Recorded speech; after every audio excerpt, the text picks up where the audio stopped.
What if the key to your healing was already flowing through you right now, not hidden in some distant land, not locked away in a rare herb or experimental drug, but moving, circulating, and pulsing through your veins in this very moment? What if the life you seek to restore, the vitality you crave, the harmony you long to feel in every cell of your being is already present in the mysterious river within you, your blood?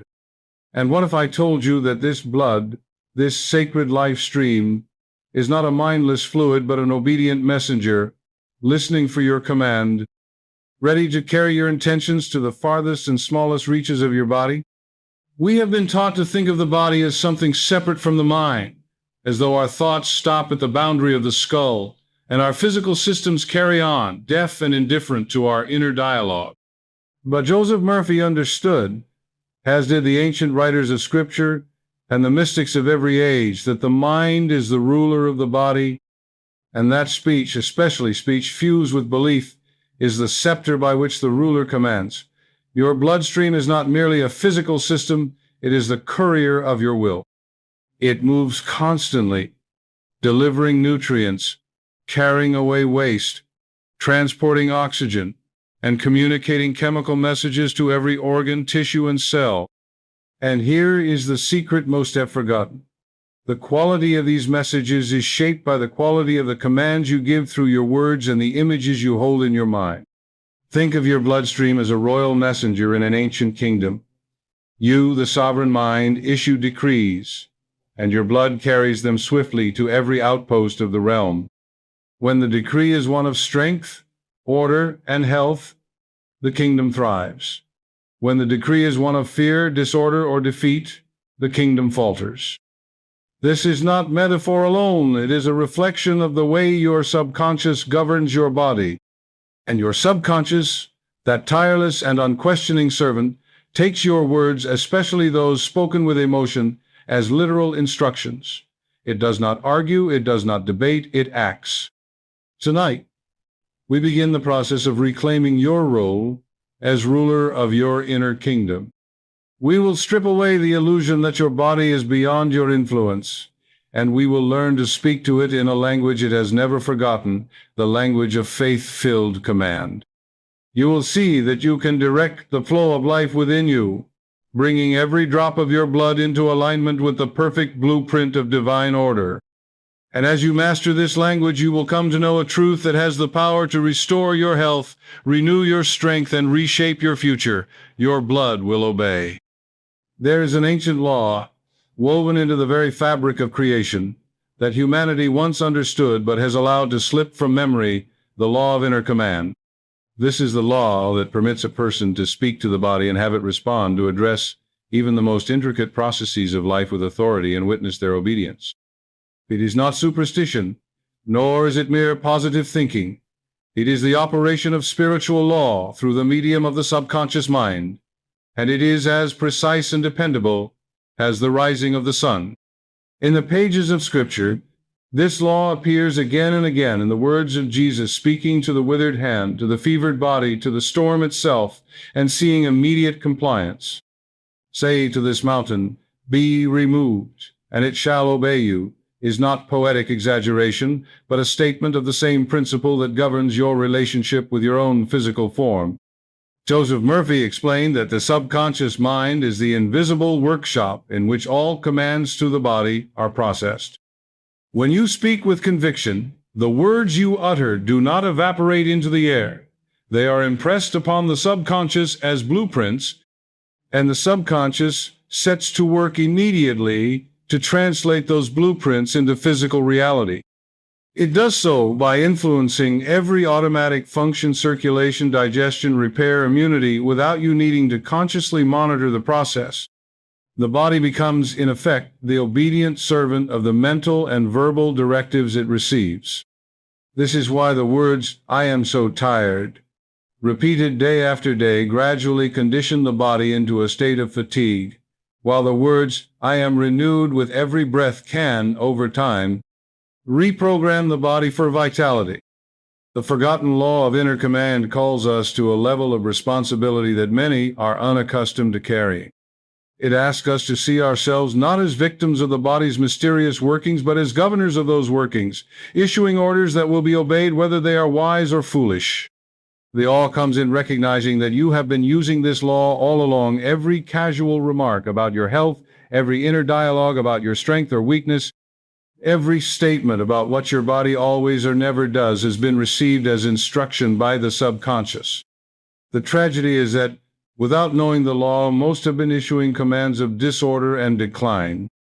But the beauty, the liberating, life-giving beauty, is that the moment you remember this law, you can begin issuing commands of order, health, and harmony, and the body, faithful to its design, will obey. From this moment on, you are not a passive passenger in your own body. You are its captain, and every word you speak is the wheel that turns its course. Life is in the blood. With these 5 words from Leviticus 17:11, we are handed both a mystery and a revelation. The ancients did not arrive at this statement through laboratory analysis or microscopes. They intuited, through spiritual insight and lived experience, that the blood is more than a fluid. It is the current of life itself, the physical manifestation of the invisible vitality that animates every creature. Modern science confirms that the blood is a great distributor, carrying oxygen to every cell, transporting nutrients to every tissue, removing waste, and serving as the primary highway for the body's immune defenses. Yet even this description falls short of the truth that Joseph Murphy understood. The blood is not only influenced by diet, environment, and genetics, but also by the mental and spiritual atmosphere in which you live. Your thoughts and emotions alter the chemical composition of the blood. Fear floods it with stress hormones that tighten vessels and quicken the heart. Love and gratitude bathe it in beneficial chemistry that promotes repair and balance. The subconscious mind, the great silent governor, stands between thought and bloodstream, translating your habitual mental states into physiological instructions. It is as if your mental climate determines the weather within your veins. And because the subconscious accepts the word spoken in faith as a literal directive, it can alter the inner climate to match the verbal decree. When you say, "My blood flows pure and strong," and you say it with the conviction of one stating a fact, you are programming the subconscious to adjust every process involved in circulation, purification, and immunity to align with that declaration. Think of the blood as a sacred river, and yourself as both its source and its steward. The mind is the mountain spring from which it flows. The heart is the pump that propels it. The vessels are the channels it follows. If the source is clouded with fear or resentment, the river carries those impurities to every shore. But if the source is clear with faith and order, the river delivers life-giving waters to every land it touches. To speak to your blood is to speak to the entire kingdom of your body at once, for it is the messenger that visits every province daily. When you begin to address it with respect, gratitude, and command, you initiate a partnership in which the blood becomes not merely a carrier of whatever the mind passively produces, but an active ally in restoring and maintaining the state of divine order for which your body was designed. In this way, life is in the blood becomes more than a statement of biology. It is a spiritual law waiting to be consciously applied. When we speak of divine order, we are not referring to some vague sense of wellness or a fleeting state of physical comfort. We are speaking of the perfect, unchanging pattern for your body that was conceived in the mind of the infinite before you took your first breath. Divine order is the original spiritual blueprint, a flawless template of harmony in which every cell functions exactly as it should, every system works in cooperation with every other, and the rhythm of life within you moves without obstruction or imbalance. This order is not something you must invent. It is already imprinted in the subconscious, woven into the very fabric of your being. What has been lost is not the blueprint, but your conscious connection to it, your ability to direct the body back to it when it has drifted away under the influence of stress, fear, or neglect. Joseph Murphy taught that the subconscious mind, given a clear and faith-filled command, can restore the body to that original pattern because it knows exactly what divine order looks like for you. Just as a master architect keeps a copy of the original plans for a building, the subconscious holds the unaltered design of your health. When you speak to your blood, to your heart, to your organs, you are not issuing random wishes into the void. You are giving precise instructions to a builder who already has the blueprints and only needs your direction to begin the work of restoration. The key is clarity. Vague statements like, "I want to feel better," give the subconscious nothing solid to work with. But when you say, "Every drop of my blood flows in perfect harmony with divine order," you are aligning your command with a specific existing design, and the subconscious immediately begins organizing bodily functions to reflect that pattern. To grasp this more vividly, imagine your body as a great city illuminated by a vast network of lights. Over time, through storms, neglect, or interference, certain areas go dim or flicker. The city's master control room still has the original wiring map, showing exactly how the lights should shine. When you speak words of divine order to your blood, it is as though you send a clear signal to that control room. Restore every light according to the original plan. The response is not random or experimental. It is the reactivation of something that has been there all along. Through visualization, you can reinforce this command. Close your eyes and picture your body outlined in radiant lines of golden light, each one representing a system restored to its perfect alignment. See these lines glowing brighter and brighter as your words flow into your bloodstream, carrying the instructions to every part of you. This is the secret of divine order, that health is not something you chase outside yourself, but something you reawaken within by speaking the language your body has always understood. If divine order is the inherent pattern of perfect health, then why does the body so often fall out of that order? The answer, as Murphy tirelessly explained, lies not in the malice of fate or the randomness of disease, but in the slow accumulation of mental impressions that distort the instructions sent from the mind to the body. Fear is one of the chief culprits, an emotion that, when repeated and unchallenged, instructs the subconscious to prepare for danger. This preparation often takes the form of constricted blood vessels, elevated stress hormones, and other physiological changes that, if prolonged, disrupt the natural harmony of the body. Resentment and bitterness are equally toxic, for they send a constant message of constriction, tension, and imbalance, not only to the nervous system, but also to the bloodstream, which becomes a carrier of this discord to every cell. Negative self-talk is another subtle but powerful source of disorder. Each time you declare, "I'm always so tired," "I have terrible circulation," or "my body just doesn't heal well," you are programming your subconscious with a set of instructions it will faithfully execute. The subconscious does not have the capacity to reject these commands. It does not reason in the way the conscious mind does. It takes every statement you make, especially those spoken with emotional emphasis, and begins altering bodily processes to bring your words into visible form. In this way, we often act as our own unknowing saboteurs, using the very power designed for our healing to generate disorder instead.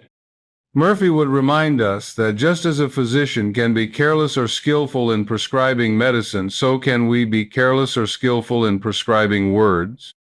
Most people, he observed, are unaware they are acting as the chief physician of their own body through the ongoing dialogue they maintain with themselves.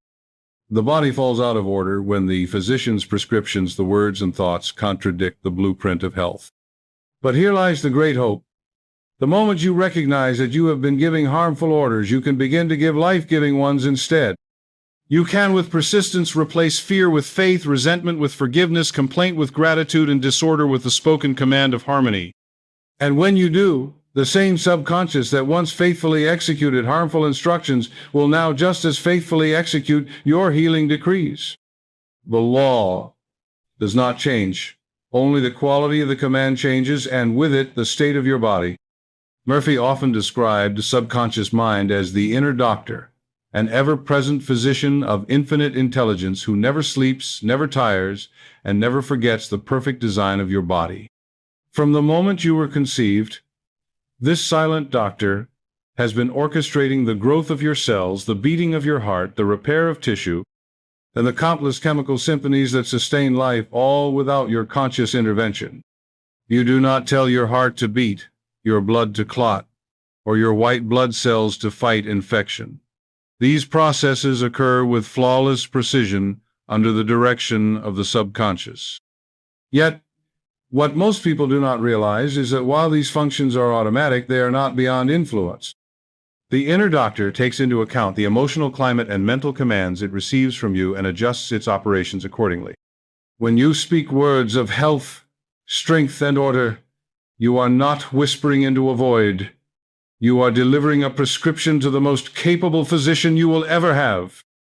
The subconscious listens in a way no outer doctor can, for it hears both your spoken affirmations and your unspoken inner dialogue, recording every impression as a directive.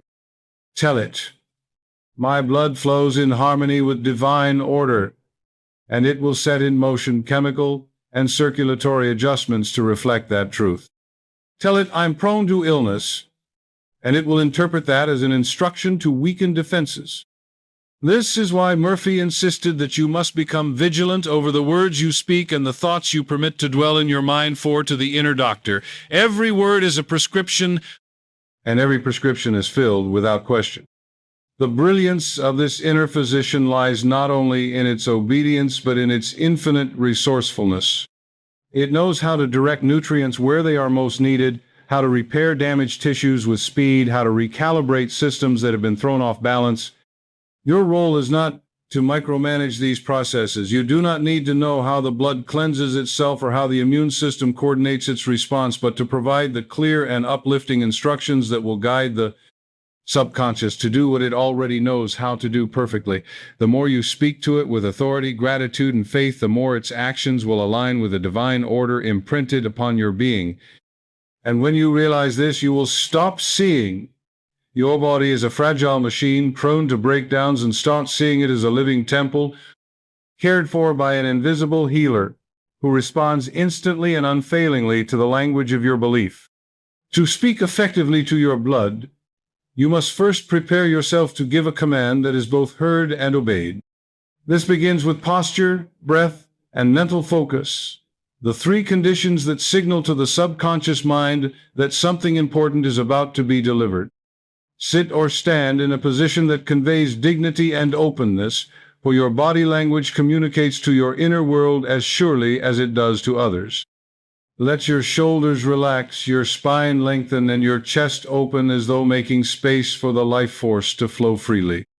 Then draw a slow, deep breath, feeling it expand into your abdomen, and exhale with a sense of release, as if letting go of every doubt and distraction. With each cycle of breath, you are quieting the chatter of the conscious mind and clearing a channel for the words to reach their destination unimpeded. When you speak, do so in the present tense, as though the reality you describe is already established. The subconscious does not operate in the realm of future possibilities. It works with the impressions it is given in the eternal now. Say, "My blood is pure, vital, and flowing in divine order now." Not, "It will be," or "I hope it becomes." You are not making a request or offering a plea. You are issuing a decree from the throne of your inner authority. Speak with gratitude, as though you are thanking your blood for a job already completed, because gratitude is a subtle yet powerful form of faith. When you give thanks for something, you signal that you accept it as real and present, and the subconscious, receiving this signal, sets about matching your inner acceptance with an outer fact. Joseph Murphy often stressed that this is not about mechanical repetition, but about emotional resonance. One heartfelt declaration, spoken with focus, gratitude, and inner vision, can be far more potent than 100 hurried or half-believed statements. As you speak, imagine your words as currents of light entering your bloodstream, moving through every vessel, carrying messages of harmony and strength to each cell. See your blood responding instantly, brightening, becoming lighter and freer in its flow, as though infused with new energy. Let this image fill you as you repeat the phrase slowly, rhythmically, like the beat of a drum in perfect synchrony with your heart. In these moments, you are not merely talking to your blood. You are conversing with the very river of life within you, and as you speak, it listens, and as it listens, it obeys. The bridge between your words and the obedience of your blood is emotion, the invisible current that gives weight, heat, and life to every syllable you speak. Without emotion, your words are like seeds scattered on stone. They may contain all the potential of a great harvest, but they will not take root. With emotion, however, those same words become living seeds planted deep in the fertile soil of the subconscious, ready to germinate and grow into physical expression. Murphy understood this principle so well that he likened emotion to the heat that melts sealing wax, allowing the imprint of a signet ring to take hold. The words are the imprint, the emotion is the heat. Without the heat, the imprint cannot be made.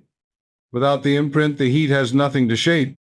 When you speak to your blood, the tone of your voice, the feeling behind your words, and the imagery you hold in your mind all combine to transmit a vibration that the subconscious recognizes as a priority command. This is why a single declaration made in a moment of deep conviction can achieve more than days of lukewarm repetition. The subconscious does not measure your statements by their quantity, but by their intensity. If you speak with the fervor of someone describing a reality they are experiencing right now, even if it has not yet manifested physically, your subconscious will accept it as truth and begin aligning bodily processes accordingly. Consider for a moment how easily negative emotion can alter the body. Anger quickens the pulse and floods the blood with stress chemicals. Fear tightens the chest and constricts circulation. Grief seems to drain strength from the limbs. If negative emotion can have such swift and measurable effects, why should positive emotion, love, gratitude, joy, confidence not have equal or greater power to create states of health and harmony? The same mechanism is at work in both cases. The subconscious hears the emotional tone of the inner command and sets the body into motion to match it. When you fill your words with feelings of radiant health, deep peace, and unshakable assurance, you are, in essence, infusing your blood with a chemical and energetic recipe for renewal. To cultivate this union of word and feeling, pause before each affirmation and summon the emotional state you wish your body to mirror. If you are commanding vitality, remember a time when you felt alive and strong, and let that memory warm your voice. If you are declaring purity and harmony in your blood, think of a moment when you felt cleansed, refreshed, and at peace, and speak from that place. In doing so, you are not merely giving your blood an instruction, you are sending it a living imprint that carries both the design and the energy to bring it into being. And as Murphy taught, when word and feeling are joined, nothing in heaven or earth can keep the result from manifesting. To bring this principle from theory into living reality, it helps to see how it has worked in the lives of others, for the mind, when presented with a vivid example, finds it easier to believe what might otherwise seem too extraordinary. Imagine then the case of a man in his late 50s who had struggled for years with poor circulation and chronic fatigue. His doctors had prescribed medications, advised dietary changes, and suggested more exercise, yet nothing seemed to restore his energy or the warmth to his hands and feet. One evening, after reading Joseph Murphy's work on the power of spoken command, he decided to try an experiment. He would speak directly to his blood as if it were a trusted employee carrying out his most important orders. Each morning and evening he would stand before a mirror, breathe deeply, and say with calm authority, "My blood flows freely, strongly, and harmoniously in every part of my body. Every cell receives life, vitality, and divine order now." At first he felt self-conscious, almost foolish. The words seemed to echo in the room without effect. But Murphy's counsel echoed in his mind. Persist, and the subconscious will accept it as truth. So he continued. On the fourth day, he noticed a subtle warmth in his fingers, where before there had been only chill. By the second week, the swelling in his ankles had lessened, and he could walk longer without fatigue. After a month, his energy was markedly improved, his complexion brighter, and his sleep deeper. What had changed? The words themselves had not altered in structure, but over time his emotional connection to them deepened. By the third week, he was speaking them not as a hopeful wish, but as a statement of fact. infused with gratitude as though the result had already arrived. The subconscious, receiving this as a living reality, began adjusting his circulatory system to match the mental blueprint. His blood obeyed because it had been given a clear, consistent, and emotionally charged instruction. Murphy shared many such accounts of women reversing skin conditions, of men restoring heart health, of individuals recovering from lingering infections, all through the persistent practice of speaking to their blood and believing in its responsiveness. These are not fairy tales, but demonstrations of the same law operating through different lives. They remind us that the principle is universal. The bloodstream listens, the subconscious translates, and the body obeys. Your only task is to speak with clarity, persist with faith, and let the law work in the hidden places where life itself flows. When you turn your attention specifically to the circulation of your blood, you are speaking to the very rhythm of life within you, the unceasing current that sustains every organ and tissue. The circulation is more than a mechanical pump and pipe system. It is a living river, responsive to thought, emotion, and belief. Murphy taught that this river can be calmed when turbulent, strengthened when sluggish, and harmonized when erratic, all through the directed words spoken with conviction. The key is to frame your affirmations in a way that speaks to balance and vitality, for the subconscious will take your description and set about creating it in your body's internal environment. Begin by bringing your awareness to the pulse, in your wrist, your neck, or simply in the beat of your heart, and imagine this rhythm becoming steady, strong, and serene. As you feel it, speak to it.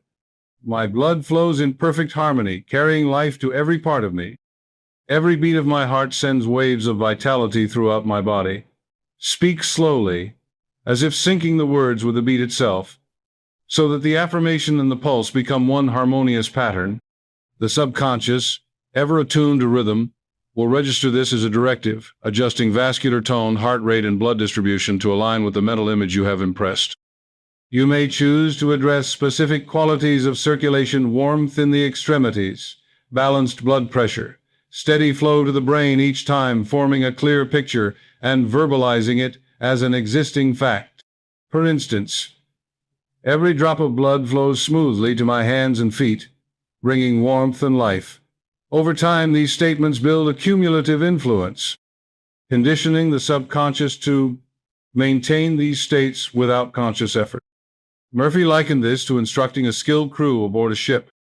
The crew, your subconscious, knows how to operate the machinery, adjust the sails, and navigate the waters, but it awaits orders from the captain, your conscious mind.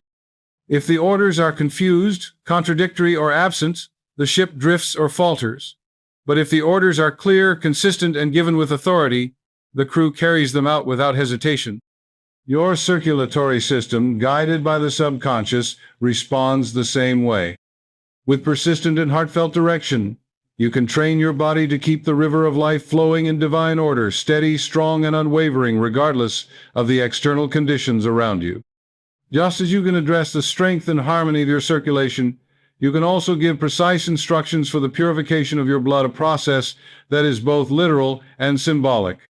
Murphy often spoke of the cleansing command as a way to restore the bloodstream to its natural state of purity, free from toxins, waste, and any harmful patterns it may have been carrying. This is not about denying the body's natural detoxifying functions, but about cooperating with them at the deepest mental level, directing them with conscious intent so they work at their fullest efficiency. When you understand that the subconscious governs not only the pumping of the heart, but also the activity of the liver, kidneys, spleen, and immune system, you see that it can be guided through words to intensify and perfect the cleansing process. To give the cleansing command, enter a quiet state of mind and bring to your inner sight the image of your blood as a river of light, not the dull red of fatigue or stagnation, but a shimmering golden current moving swiftly and joyfully through its channels. See this light carrying away all that does not belong to your health. Every impurity, every stagnant particle, every trace of disorder. As you hold this vision, speak words like, "Every drop of my blood is cleansed, purified, and renewed in divine order now. All that is unlike life, strength, and harmony is dissolved and carried away. Feel as you say it that the process is happening in this very moment, that the bloodstream is actively obeying your instruction. Murphy encouraged using vivid metaphors to strengthen the command. You might imagine the blood as a crystal-clear stream after a spring rain, or as molten sunlight flowing through the body, leaving nothing untouched by its radiance. The subconscious responds to such imagery with remarkable speed because pictures speak its native language. Pairing these images with your verbal decree creates a double imprint that is almost impossible for the subconscious to ignore. When practiced regularly, this cleansing command not only improves the way you feel physically, bringing greater energy, clearer skin, sharper mental focus, but also produces a subtle emotional shift. You begin to sense a lightness and clarity in your inner life, as though the act of cleansing the blood also cleanses the mind of lingering doubts, resentments, and fears. In truth, the two are connected. A purified internal environment supports a purified consciousness, and vice versa. By speaking directly to your blood and instructing it to flow pure, you are declaring that divine order reigns in the very river of life within you, and the body will inevitably respond by reflecting that order in every cell. The next great frontier of spoken command is the strengthening of the immune system through direct communication with the bloodstream. Murphy often reminded his listeners that the same current of life which carries oxygen and nourishment to the body also transports the defenders of health, the white blood cells, antibodies, and countless other microscopic guardians that patrol every inch of our being. These agents of protection and repair are not separate from the intelligence that formed us. They are extensions of the subconscious mind's perfect knowledge of how to preserve and restore balance. When you address your blood with words of strength and immunity, you are in effect speaking to this invisible army, issuing orders that it will receive and execute with unerring precision. Begin by cultivating a deep sense of gratitude for these tireless defenders, acknowledging that they already work day and night on your behalf. As you do, visualize each drop of your blood as glowing with radiant light, perhaps golden, perhaps pure white, a light that carries vitality, order, and resilience into every part of your body. Speak aloud. Every drop of my blood is charged with divine life. My immune system is strong, wise, and perfectly directed. Health fills me now. These are not idle phrases, but precise instructions to the subconscious, which understands them as a mandate to optimize immune function, to strengthen defenses, and to accelerate healing wherever it is needed. The theological root of this practice is found in the words of Romans 8:11. The same Spirit that raised Christ from the dead shall also quicken your mortal bodies. Murphy interpreted this as a literal truth that the divine life force within you is capable of restoring vitality to every cell, just as it animated the body of Christ. When you affirm that your blood is charged with divine life, you are acknowledging and activating that same power within yourself. You are reminding your subconscious of its divine mandate to keep you in health and wholeness.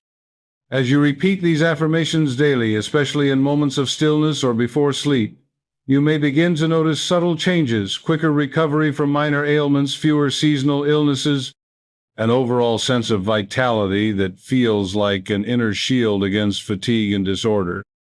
The more you persist, the more the subconscious comes to accept this state as the default, and the more your body reflects it as an ongoing reality.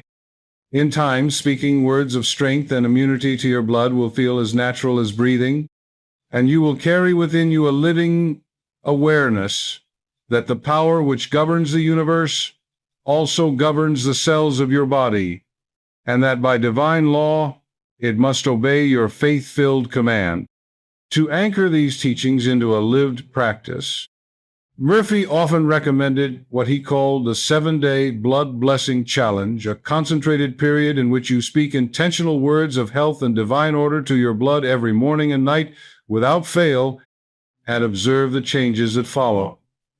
The purpose of this challenge is not merely to form a habit, though that is one benefit. but to generate enough repetition and emotional momentum to impress the subconscious so deeply that it begins carrying out your command as a standing order. 7 days may seem brief, but when you commit to this with unwavering focus, you are creating a continuous, unbroken stream of affirmations that saturate your inner world and accelerate the manifestation of results.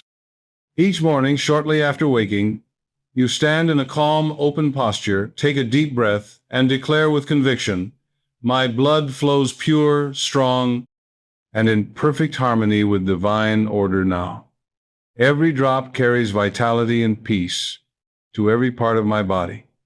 As you speak, visualize this command being received by your bloodstream and carried instantly to your heart, lungs, brain, muscles, every cell touched by your words.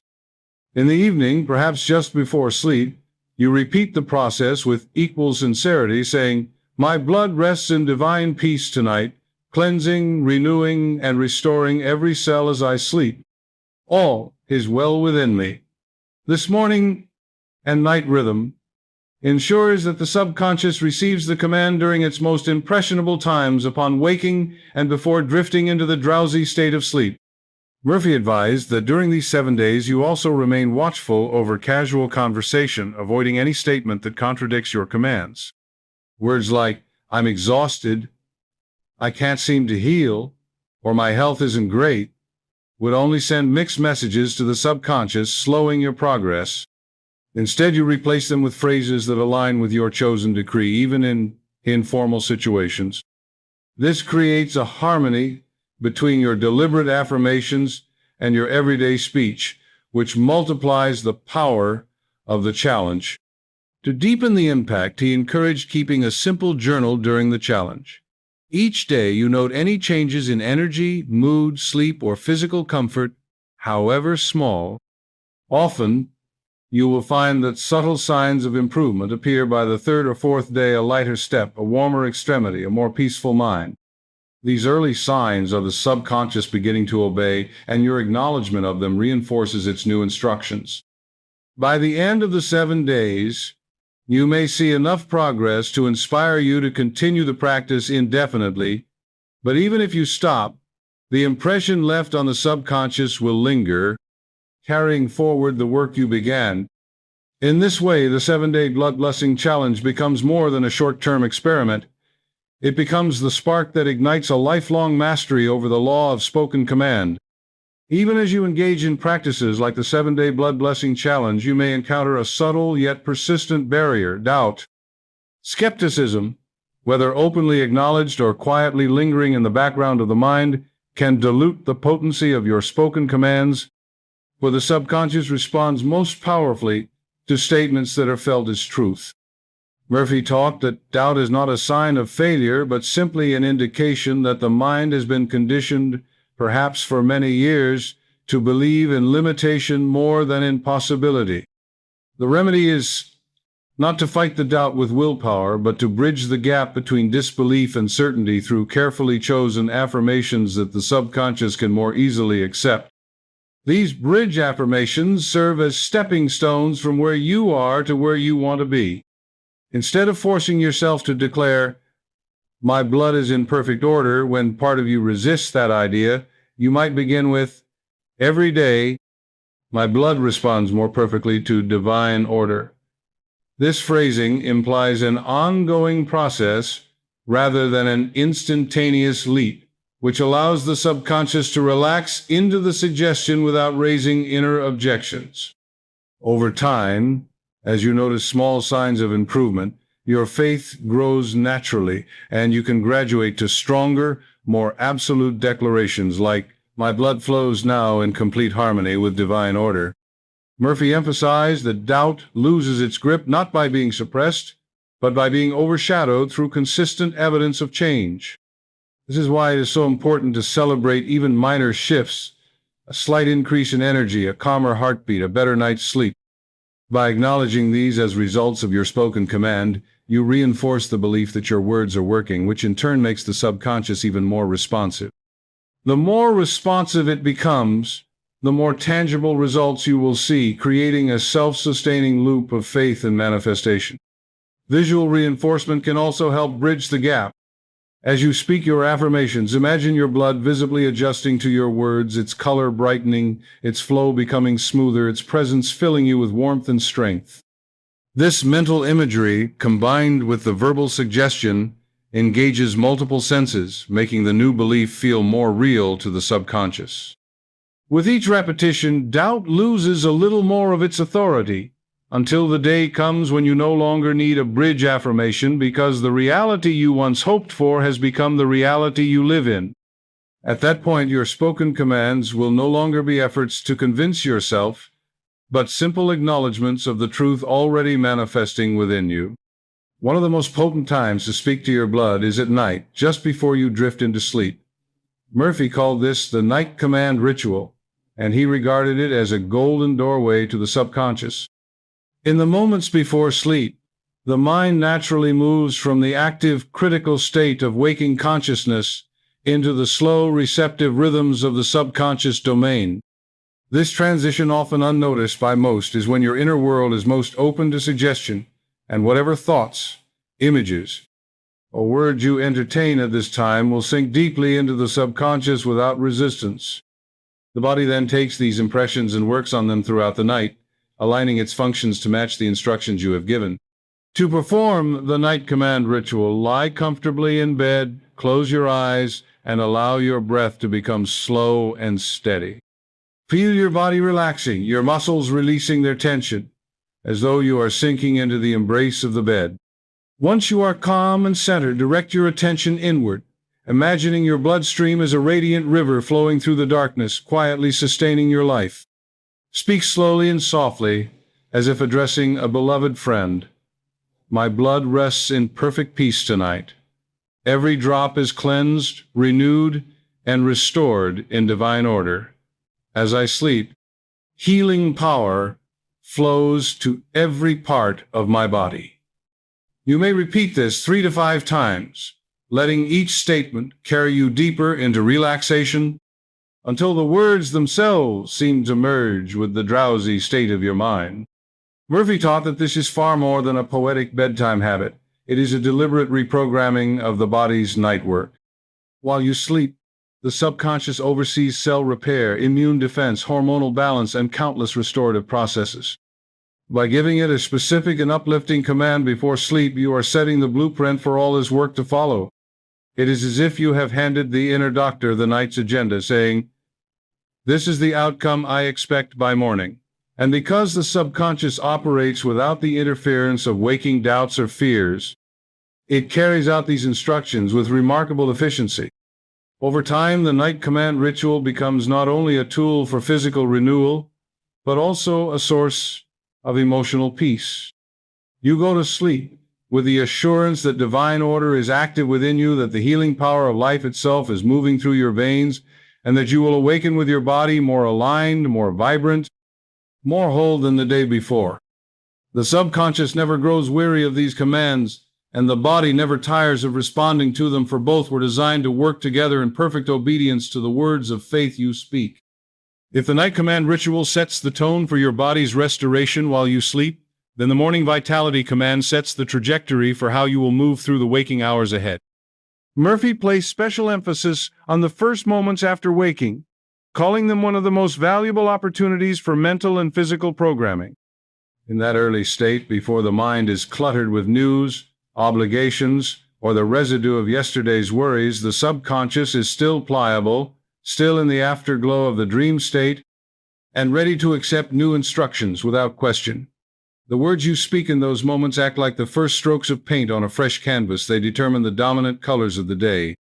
To perform the morning vitality command, resist the temptation to immediately check your phone, rush into routine, or revisit yesterday's problems. Instead, remain still for a few moments, eyes gently opening or closed, and direct your awareness inward. Feel the gentle rhythm of your breath and the quiet beat of your heart, and visualize your bloodstream awakening with the sunrise, warm, strong, and full of radiant life. Then speak with clear authority and joy. Today my blood moves with strength, life, and joy. Every cell in my body is energized and in harmony with divine order. I am alive, I am strong. I am at peace. Repeat this as many times as feels natural, letting the words resonate in your chest like the toll of a great bell. Murphy advised adding a layer of visualization to intensify the effect. Imagine each beat of your heart sending waves of golden vitality through your body, reaching your hands, feet, head, and every organ. See yourself moving through the day with ease and grace, walking briskly, smiling often, standing tall as if you were rehearsing a role that your body will now play. The subconscious thrives on such imagery, for it treats vividly imagined experiences as real and responds accordingly. By making this your first conscious act of the day, you are not only priming your physiology for strength and harmony, but also framing your mindset in a way that influences every encounter, decision, and challenge. You will find that minor inconveniences do not drain you as they once did, that your energy remains steadier, and that your mood has a buoyant quality that others notice. Over time, the morning vitality command becomes a non-negotiable ritual, as natural as breathing, and your body begins to respond to the dawn not with grogginess or heaviness, but with an eager readiness to live. In this way, you affirm each morning that your blood, and therefore your life, moves in harmony with the infinite creative power that sustains the universe. While general commands to the bloodstream are powerful, there is an even more refined application of this law, speaking to specific organs through the blood. Murphy explained that the blood is the universal courier within the body, visiting every organ countless times a day, carrying not only the physical materials required for life, but also the energetic imprint of your thoughts and words. By directing affirmations toward particular organs, you send specialized instructions via the bloodstream, much like a letter addressed to a specific department within a vast organization. The subconscious, acting as the master coordinator, then ensures those instructions are delivered where they are most needed. For example, if you wish to strengthen the heart, you might focus your attention on the steady beat within your chest, visualizing it surrounded by warm, golden light flowing in from the bloodstream. You would then speak words such as, "My heart beats in perfect rhythm, strong and steady. My blood nourishes and supports my heart in complete harmony with divine order." The imagery and the words combine to create a mental blueprint that the subconscious can translate into adjustments in blood pressure, cardiac strength, and vascular tone. If your focus is the brain, you might imagine the blood as a river of clarity flowing into every fold and pathway, bringing oxygen and nutrients with precision. Your declaration could be, "My blood brings perfect nourishment and vitality to my brain. My mind is clear, alert, and guided by divine intelligence." For the liver, see your bloodstream sweeping through it like a cleansing tide and affirm, "My blood purifies and renews my liver." Every cell is restored to perfect function and divine order. Even the skin, which receives nutrients and immune defense from the blood, can be addressed in this way. "My blood brings radiant health to my skin, leaving it clear, smooth, and full of life." Murphy emphasized that these targeted commands should never be given in a tone of desperation or worry, for such emotions themselves are counterproductive instructions. Instead, speak them with the calm authority of one who knows the body is already responding. Over time, you may notice that certain affirmations seem to produce particularly rapid or noticeable results. This is a sign that the subconscious has received them with strong acceptance and is working efficiently to fulfill them. The more you practice directing your words through the bloodstream to specific areas, the more you will come to realize that no part of your body is beyond your conscious reach. The same divine intelligence that governs the stars also governs your cells, and your spoken word is the bridge between the two. One of the most transformative practices Murphy advocated for aligning the body with divine order is what he called the circulatory visualization, a deliberate mental journey through the pathways of your bloodstream, blessing every area it touches. In this exercise, you close your eyes and imagine yourself becoming as small as a single blood cell, entering the great river of life that flows from your heart. You feel the gentle current carry you through warm, glistening channels, past the branching tributaries that lead to every organ, every limb, every hidden recess of your being. As you travel, you speak words of blessing and harmony. as though you are both the passenger and the captain of this miraculous voyage. You might begin at the heart, seeing it as a radiant sun pulsing with golden light. I bless my heart, you say inwardly or aloud, for it is strong, steady, and faithful. Then you ride the surge into the lungs, where each breath infuses your blood with fresh oxygen, and you affirm, I bless my lungs for filling my blood with the breath of life. As you flow to the brain, you imagine the current bringing clarity and illumination, declaring, I bless my brain with perfect circulation, vitality, and divine intelligence. Through the digestive system you affirm nourishment. Through the liver and kidneys you affirm cleansing and renewal. Through the muscles and joints you affirm strength and flexibility. Through the skin you affirm radiance and protection. This visualization is not mere fantasy. It is a way of giving the subconscious both imagery and language to work with. The mind speaks in pictures as fluently as it does in words, and when the two are combined, their influence is multiplied.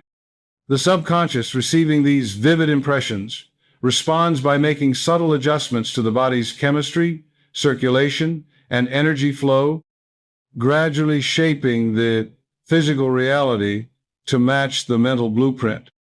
Murphy often likened this to a gardener walking through a vast estate, touching each plant and speaking words of life to it.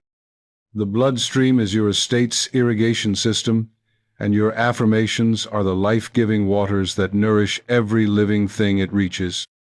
By taking time to mentally accompany your blood on its rounds, you are actively participating in the maintenance of your inner garden. Over time, this practice deepens your awareness of the body as a living temple, teaches you to appreciate its intricate design, and reinforces your role as the conscious steward of its health. And the more often you make this journey, the more your body will reflect the blessings you have spoken into its every corner. If the bloodstream is the great river of life, then resentment, bitterness, and unforgiveness are the debris and blockages that constrict its flow. Murphy taught with unwavering clarity that forgiveness is not merely a moral virtue but a physiological necessity, for unresolved emotional tension sends a constant signal of disharmony to the subconscious. This signal, in turn, is translated into the body's language-tightened vessels, disrupted rhythms, and a subtle but persistent drain on vitality. When the mind clings to past hurts, the bloodstream often mirrors that constriction, as though carrying the weight of those grievances through every cell it touches. To free the flow of life within you, you must speak words of release not only toward others but toward yourself. Begin by acknowledging that forgiveness is not condoning an action but liberating yourself from the ongoing damage of reliving it. Sit quietly, bring to mind the person, event, or even part of yourself that you have struggled to forgive, and imagine it as a dark knot in the river of your blood. Then, with a calm yet firm voice, declare, I freely forgive and bless all, and I am blessed. My blood flows clear and free, carrying peace to every cell of my body. Feel, as you speak, that knot dissolving, the current smoothing out, and a lightness returning to your whole being. Murphy pointed often to the words of Romans 12:14, bless and do not curse, as a direct instruction for health as well as spirit. Every curse, whether spoken aloud or harbored in thought, is a negative command to the subconscious, and it will execute it faithfully to your own detriment. Conversely, every blessing you speak, even toward those who have wronged you, is a positive command that enriches the speaker as much as the one blessed. By choosing blessing over bitterness, you change the chemical and energetic composition of your bloodstream, flooding it with life-affirming signals that promote healing and harmony. The transformation that follows forgiveness is often profound. People report improved sleep, lowered blood pressure, lighter moods, and a renewed sense of vitality, sometimes within days of releasing a long-held resentment. It is as though the river of life, once dammed by anger, begins to surge again with renewed force, washing away stagnation and restoring the natural rhythm of divine order. Forgiveness, then, is not only an act of spiritual obedience, but a direct and practical method of restoring the flow of life through your blood. When you bless instead of curse, your bloodstream becomes a carrier of peace, and your body, in faithful obedience to that inner atmosphere, responds with health. To live in full harmony with divine order, it is not enough to command your blood in isolation.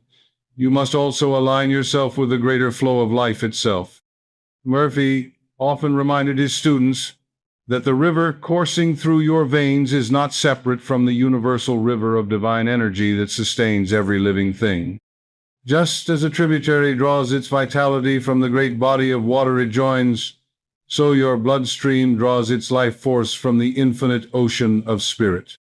When you see your own circulation as part of this vast and unbroken current, your affirmations take on a power far beyond the personal. They become declarations of unity with the source of all health, harmony, and abundance. Begin by quieting your mind and picturing yourself standing at the edge of a great, luminous river, its waters clear, strong, and endless.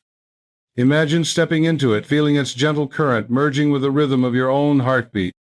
As you sense this unity, speak words like, "I live in the current of divine harmony.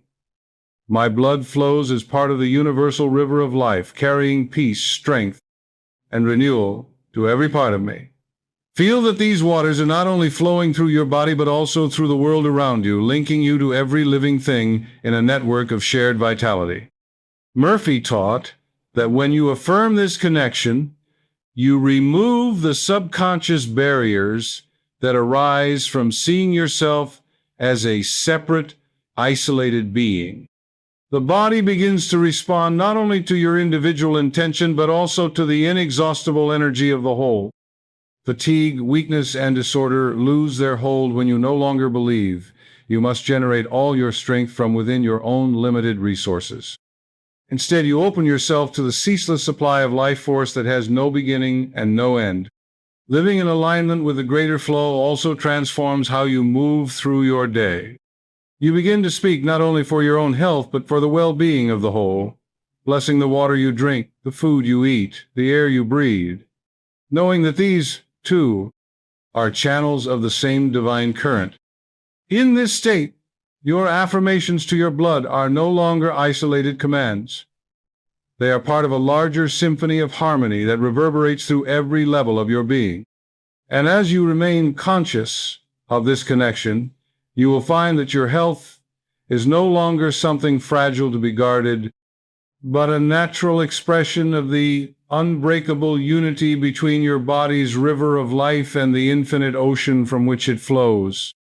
The words you speak to your body in private moments carry immense creative power, but Murphy was careful to point out that your public and private body talk must be in agreement if you wish to see lasting results. Many people, he observed, will speak affirmations alone, in the quiet of their morning or night rituals, only to undo their work by making casual, self-deprecating remarks about their health in conversation with others. The subconscious mind does not categorize your statements as serious or just joking. It accepts them all as literal commands. If in private you declare, "My blood flows strong and pure," but in public you say, "I'm getting too old for this," or "My health isn't what it used to be," you are sending conflicting instructions, and the subconscious, receiving both, will act in accordance with the dominant emotional tone, often to your detriment. To align your inner and outer speech, you must first cultivate awareness of what you say about your body at all times. This requires attentiveness in everyday situations: the office chatter, the friendly complaint, the offhand remark at a family gathering. Each time you are tempted to speak negatively about your health, pause and either say nothing or replace the comment with a statement that affirms your divine order.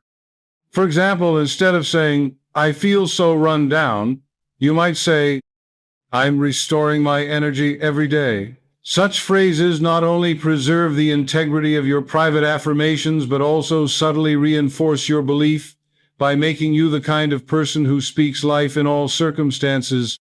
Murphy also encouraged the practice of silent inner dialogue, the unspoken words that run through your mind all day long. Even if you guard your public speech, the subconscious is constantly listening to your inner voice. If that voice is full of worry, criticism, and self-pity, it will program your body accordingly. This is why he taught that your private thought life must be as disciplined as your spoken words.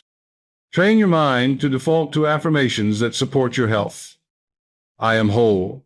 My blood is in perfect order. Life flows through me abundantly.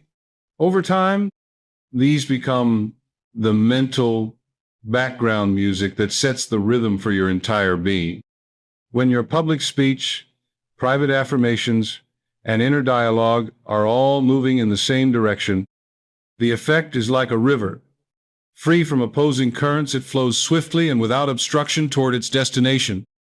In this unified state, your commands to your blood carry a force and consistency that the subconscious cannot resist, and your body will respond by bringing your words into visible, tangible reality. Even with the best intentions, there will be moments when you slip, when a word of complaint escapes your lips, or when you catch yourself telling a story about your health that contradicts the divine order you've been affirming. Murphy understood that such moments are part of the human experience, and that they need not derail your progress if you know how to correct negative self-talk about health immediately. The key is speed. The faster you neutralize a harmful statement, the less chance it has to take root in the subconscious and begin shaping your physical reality. He taught a simple yet powerful technique for this correction. The moment you notice that you've spoken or even thought something contrary to your health, interrupt it with a cancellation phrase such as, "That's not my truth. My truth is," and then replace it with a strong, positive declaration.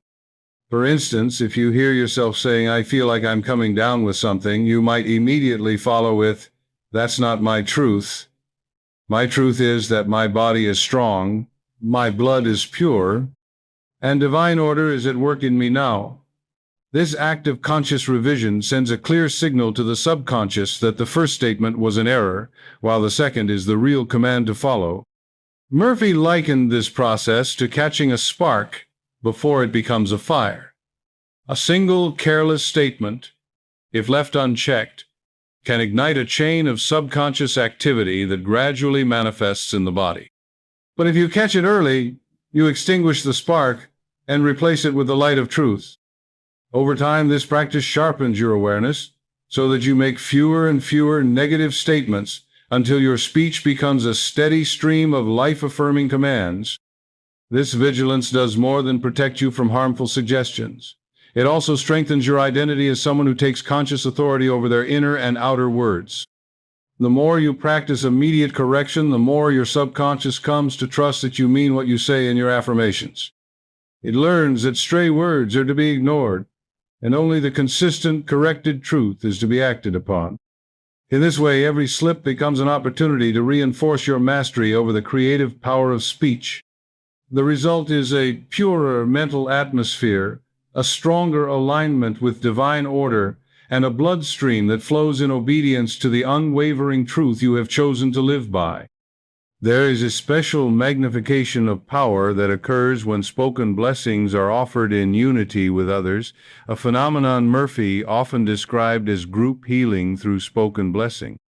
While your individual words to your blood are potent, the combined affirmations of two or more people united in thought and intention generate a resonance that the subconscious mind receives with even greater authority. This is rooted in the spiritual law expressed in Matthew 18:19-20. If two of you shall agree on earth as touching anything that they shall ask, it shall be done for them. For where two or three are gathered together in my name, there am I in the midst of them. When applied to the healing of the body, this law becomes a way of amplifying your own commands with the faith and agreement of others. To practice this, you might gather with a trusted friend, family member, or small group who understands and respects the principle. One person speaks the affirmation aloud while the others silently or verbally agree, holding the same image of health and divine order in their minds. For example, if you are addressing your blood, your partner might say, "We affirm together that your blood flows pure, strong, and in perfect harmony with divine order, carrying life and vitality to every part of your being." As they speak, you receive the words not as a suggestion but as a living decree, knowing that your subconscious is registering them with the added force of collective agreement. Murphy pointed out that when you bless another person's body in this way, you are also blessing your own, because the subconscious does not entirely distinguish between what you affirm for others and what you affirm for yourself. Every statement of health and harmony you speak into someone else's bloodstream plants seeds of the same quality in your own. This reciprocal blessing creates a flow of life between people, a shared current of vitality that seems to multiply with each exchange. Such group practices are not limited to physical gatherings. They can be done over the phone, through written words, or even silently at a distance. For the language of the subconscious and the spirit is not bound by space. What matters is the sincerity of the agreement and the clarity of the intention. Over time, those who engage in regular group healing often report accelerated results, deeper emotional peace, and a profound sense of connection not only to one another but also to the greater flow of divine life that animates all. In this way, speaking health into another's blood becomes a sacred act of shared creation, one that enriches both the giver and the receiver, and affirms the truth that life and blessing are most powerful when they circulate freely. When you have practiced speaking to your blood with clarity, consistency, and faith, when you have aligned your private and public speech, corrected negative statements, and perhaps even joined in the collective agreement of group blessing, you will begin to witness the emergence of what Murphy called the life reordered. This is the point at which divine order is no longer a concept you are trying to install into your subconscious, but a living reality that flows naturally through your entire being. Your blood no longer needs to be constantly reminded of the command because it has accepted the new pattern as its permanent marching orders. The stream has been cleared of debris, the currents have been set, and the river of life flows as it was always meant to. In this state, you often notice not only the absence of symptoms that once troubled you, but also a new level of vitality that seems to surpass anything you have previously known. Your sleep becomes deeper, your energy more sustained, your mind clearer, your mood lighter. You may find that you recover from exertion more quickly, that your skin takes on a healthy glow, that even your posture reflects a quiet confidence in the body's strength. These changes are not random. They are the inevitable outcome of having given your subconscious again and again the same unwavering command of health and harmony until it became the unquestioned law of your inner world. Murphy likened this to a musician who, after years of practice, no longer thinks about each note or movement, but plays with effortless mastery. In the same way, your affirmations cease to feel like practice, and instead flow from you as a natural expression of who you are. You no longer speak health as if you are trying to create it. You speak it as a description of your present reality. And because the subconscious continually shapes the body to match the dominant mental image, this state of effortless affirmation sustains itself with minimal conscious effort. From here, the work shifts from installation to maintenance. You remain vigilant, not out of fear of losing your progress, but out of reverence for the law you now understand governs your life. You may still repeat your affirmations not because the command has been forgotten, but because speaking them fills you with joy, gratitude, and a sense of partnership with the divine intelligence within you. In this way, the life reordered is not a destination but an ongoing experience, a daily participation in the flow of divine order through your blood, your body, and your world. And as this state becomes your norm, you will find that it not only sustains your own health but also radiates outward, inspiring and uplifting those whose lives you touch. Now, as we arrive at the culmination of this teaching, it is fitting to weave all the threads together into a single, living practice, a final call and blood affirmation loop that can become the heartbeat of your daily life. This is not merely a repetition of earlier affirmations, but the distillation of the entire law you have learned, the law of command, the reality of divine order, and the unwavering responsiveness of your body to the words you speak in faith. Murphy would remind you that every word is a seed, every affirmation a blueprint, and every declaration a decree that your subconscious will translate into the fabric of your physical experience. By closing with a rhythm of spoken truth, you anchor this knowledge so deeply that it continues to operate even when you are not consciously thinking about it. The loop begins with the acknowledgement of the law. My word is creative power. My body obeys the law of divine order. My blood listens and responds now. These opening statements set the tone, reaffirming your authority and the body's readiness to comply. From there, you move into health. Every drop of my blood flows pure, strong, and free. Every cell is nourished and renewed in perfect harmony. Then into vitality. Life surges through me. Energy fills me. I move with strength and grace into peace. My blood carries calm and balance to every part of me. I live in the rhythm of divine harmony into abundance. The river of life within me overflows with strength, joy, and renewal, and finally into unity. I am one with the infinite life of God. My body, my mind, my spirit, all in perfect order, now and forever. This loop can be spoken slowly, allowing each phrase to resonate and take root, or rhythmically, almost like a chant, building a wave of energy and conviction. Some may choose to repeat it 3 times in the morning, 3 times at night, and once whenever they feel the need for renewal during the day. Others may prefer to set it to gentle music or recite it while walking, breathing, or visualizing the river of blood flowing through their body.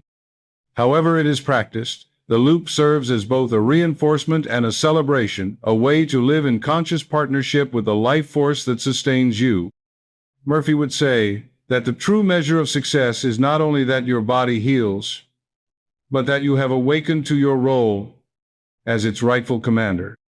When you live with the awareness that your blood will obey your word, you begin to speak with more care, more love, more reverence for the creative power entrusted to you. And as you carry this loop in your heart and on your lips, you will find that health is not something you chase or protect, but something that flows from you as naturally as the river flows to the sea. The law is constant, the order is divine, and your word is the key that unlocks both. Speak it, believe it, live it, and watch your life align in perfect harmony.